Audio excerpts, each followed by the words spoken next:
മണ്ണാർക്കാട്ട് advocate N ഷംസുദ്ദീനെ തോൽപ്പിക്കാൻ പരസ്യമായി രംഗത്തിറങ്ങിയ Kanthapuram A P Abubakar മുസ്ലിയാർക്ക് വലിയ തിരിച്ചടിയാണ് തെരഞ്ഞെടുപ്പ് ഫലം നൽകിയത്. എൻ ഷംസുദ്ദീനു വേണ്ടി സമസ്ത ഇ കെ വിഭാഗം രംഗത്തിറങ്ങിയതോടെ രണ്ട് സുന്നി സംഘടനകൾ തമ്മിലെ പോരാട്ടമായി മണ്ണാർക്കാട്ട് തെരഞ്ഞെടുപ്പ് മാറി.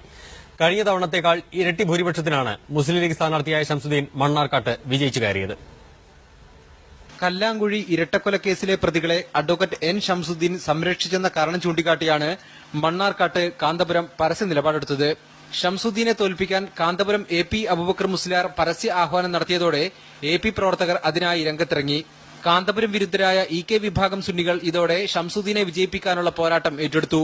മണ്ണാർക്കാട്ടെ തെരഞ്ഞെടുപ്പ് ഇ കെ എ പി സുന്നികൾ തമ്മിലുള്ള ബലപരീക്ഷണമായി മാറുകയും ചെയ്തു. പ്രചരണ രംഗമാകട്ടെ കടുത്ത ആരോപണ പ്രത്യാരോപണങ്ങൾക്ക് വേദിയായി.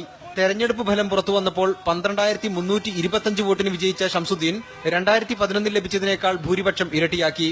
മുസ്ലിം ലീഗ് അണികളെക്കാൾ ഈ വിജയം ആവേശമുണ്ടാക്കിയത് ഇ കെ സുന്നികൾക്കാണ്. കാന്തപുരത്തോട് അടുക്കണമെന്ന നിലപാടുള്ള മുസ്ലിം ലീഗിലെ ചില നേതാക്കളെ കണ്ണു തുറപ്പിക്കാനുള്ള അവസരമായാണ് മണ്ണാർക്കാട്ടെ സാഹചര്യം ഇ കെ വിഭാഗം ഉപയോഗപ്പെടുത്തിയത്. എ പി വിഭാഗം സുന്നികളെക്കാൾ വലിയ വോട്ട് ബാങ്കാണ് തങ്ങളെന്ന് തെളിയിക്കാനായെന്നും അവർ വിലയിരുത്തുന്നു. M K Shukoor, media 1, Kozhikode. നിലപാടിൽ ചാഞ്ചാടി കാന്തപുരം എ പി അബൂബക്കർ മുസ്ലിയാർ. മണ്ണാർക്കാട് മണ്ഡലത്തിൽ എൻ ഷംസുദ്ദീനെ പരാജയപ്പെടുത്തണമെന്ന് താൻ പറഞ്ഞിട്ടുണ്ട്.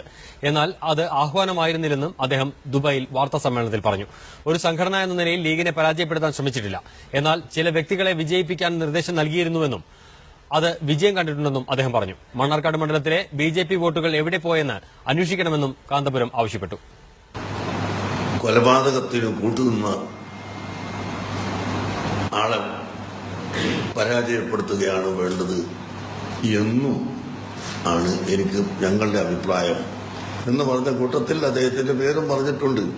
എന്നല്ലാതെ അതൊരു പ്രഖ്യാപനമായിട്ടോ പ്രസ്താവനയായിട്ടോ ഞങ്ങൾ പറഞ്ഞിട്ടില്ല, ഞാൻ പറഞ്ഞിട്ടില്ല. അതിന് ഫുള്ളായിട്ട് സഹായം ചെയ്തു കൊടുക്കാൻ ഒരു MLA ഉണ്ട്. നിങ്ങളെ അയാളെ ജയിപ്പിക്കാൻ പാടില്ല എന്ന് പറയുന്നുണ്ട്, ശക്തമായിട്ട് പറയുന്നു. ഒരു കാലത്തും അയാളെ ജയിപ്പിക്കാൻ പാടില്ല, അയാൾ ഈ രാജ്യത്തിന്റെ ദ്രോഹിയാണ്. ഒരു പ്രത്യേക വിഭാഗത്തിനെതിരായി ഒരു നിലപാട് സ്വീകരിച്ചിട്ടില്ല. ചില വ്യക്തികളൊക്കെ ജയിക്കാൻ വേണ്ടി പ്രവർത്തിച്ചിട്ടുണ്ട്, ഞങ്ങൾ നിർദ്ദേശം കൊടുത്തിട്ടുണ്ട്. എന്റെ പരിസരത്ത് ഒക്കെ നിങ്ങൾക്ക് നോക്കിയാൽ അത് വളരെ വ്യക്തമാണ്.